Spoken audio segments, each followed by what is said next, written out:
Looking at the science of this, because I know that you've delved into the science of it in some of your videos. You talk about dopamine. What's the science of this, so maybe guys can understand what's happening? Like with like porn addiction and stuff. Yeah, yeah, Sure. So like you have like base instinctual drives, and these might be suited for survival of the species in like a hunter gatherer scenario, but they're ill suited for modern day. So for example, we crave salty, fatty, super high calorie, greasy junk food. mm, That's an instinctual drive from left over from times where calories were very scarce. Um, but that doesn't serve the modern man to just eat Big Macs all day, right? And right, so a similar thing happens with pornography.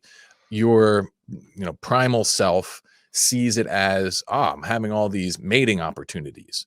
And men have a polygamist sort of instinct where, since if men want to maximize their reproduction, well, then it's have sex with as many women as possible, because a man can impregnate many women. Women, they can't do that. They can have one, maybe two kids at once.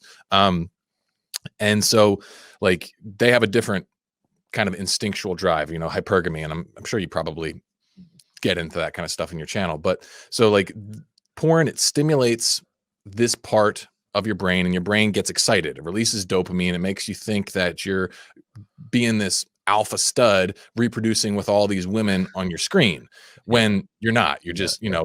blowing loads into a tissue and like sapping your energy, and you're not doing anything good for yourself. And so what ends up happening though is, I think the big thing is the net effect on your serotonin levels, because the Mhm. more energy you're throwing into that, the more you are convincing your brain that you're being successful.